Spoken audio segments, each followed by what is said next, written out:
En el programa. En el Congreso se ha armado todo un debate por una iniciativa que ha enviado el Ejecutivo con relación a encargar el despacho presidencial al presidente de la mesa directiva del Parlamento, al señor José Williams, en caso de la ausencia de la presidenta Dina Boluarte. Se ha confirmado ya que Dina Boluarte, a pesar de lo que se había señalado, no va a asistir a la toma de mando del presidente de Brasil, Luis Inácio Lula da Silva, el primer mandatario, por cierto, que la reconoció internacionalmente como jefa del Estado. ¿Cómo ha caído esta decisión o esta situación, este debate que se ha armado en el Legislativo al interior del Ejecutivo? Vamos a conversarlo con Julio de Martini, titular del MIDIS, el Ministerio de Desarrollo e Inclusión Social. Bienvenido a RPP, ministro de Martini. ¿Cómo está, Jorge? Muy buenas noches y gracias por la oportunidad. ¿Esperaban este revuelo, este debate, esta polémica que ha venido desde distintos lados con relación a la iniciativa que enviaron ustedes?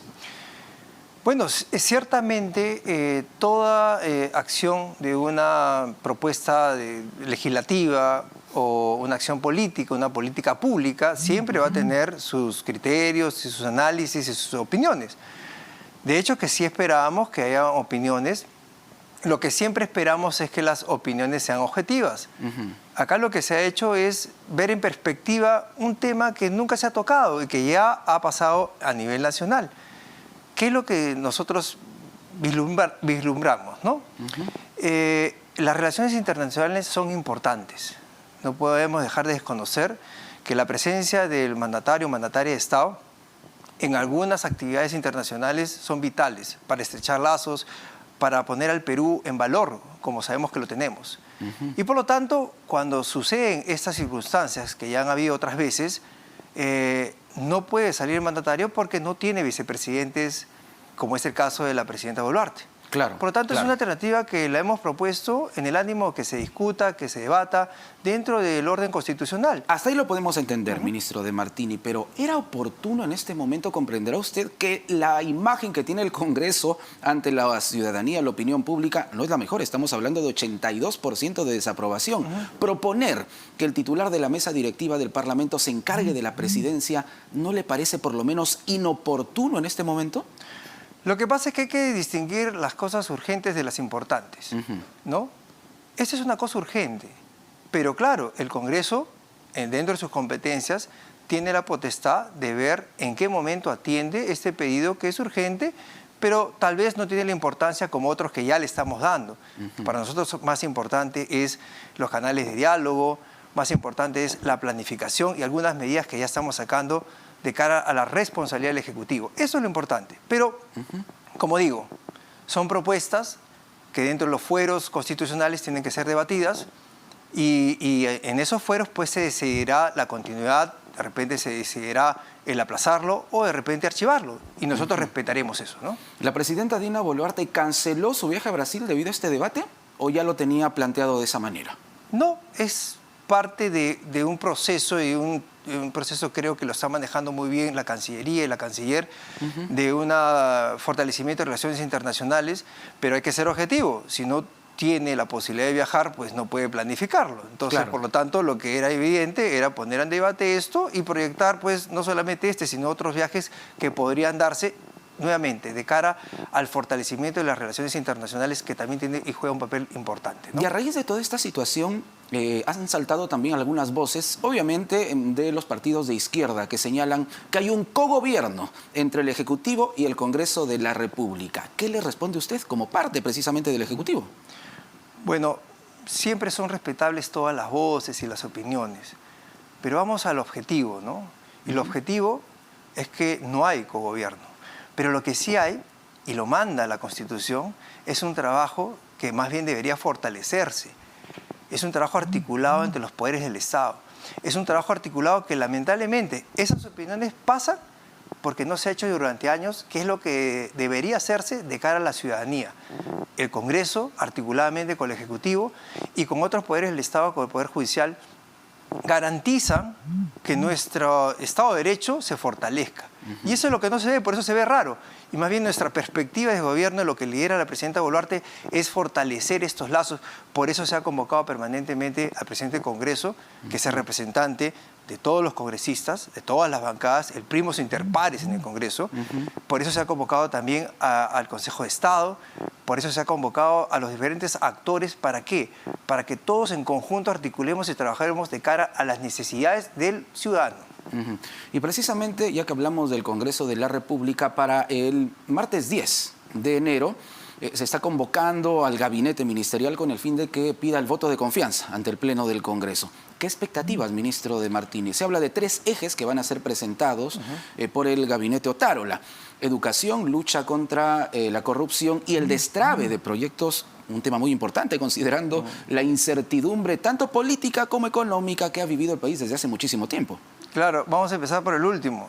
Y efectivamente, como tú lo dices, si algo tenemos que analizar y si algo tenemos que reconocer de las movilizaciones sociales, es que no tenemos que señalar de que estas movilizaciones sociales solamente son de algún grupo que quiere desorden.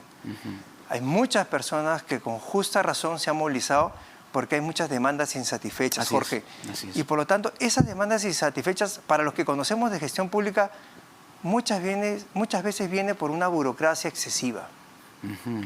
Y esa burocracia excesiva es la que tenemos que corregir. ¿Y cómo? Si estamos en un gobierno de transición que tenemos plazos determinados y cortos, lo que nosotros estamos haciendo con la indicación de la presidenta Boluarte es plantear qué proyectos, identificar proyectos en todas y cada una de los departamentos y las regiones para ver cuál es la factibilidad de una resolución y una ejecución inmediata. Y hay, Jorge, hay proyectos de agua y saneamiento que están para ejecutarse, que no se han hecho solamente por temas burocráticos, hay proyectos de transportes, de carreteras, hay proyectos de salud y educación que los vamos a ejecutar.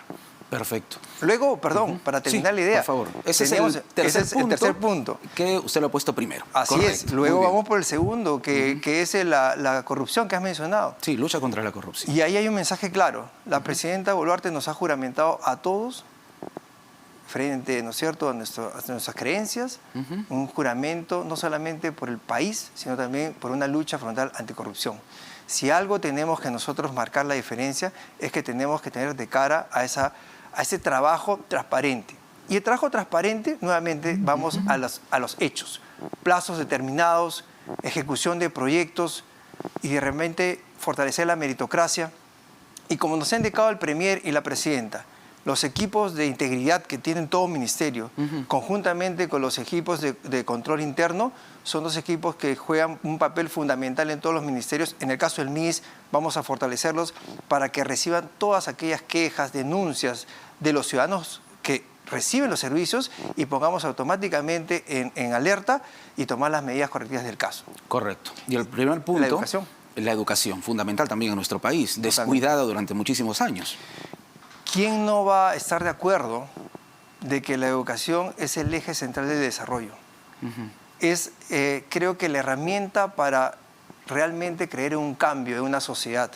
Y nuestro país clama por un cambio positivo. Por lo tanto, nosotros tenemos que mirar en la inversión de la educación, pero no solo una inversión monetaria.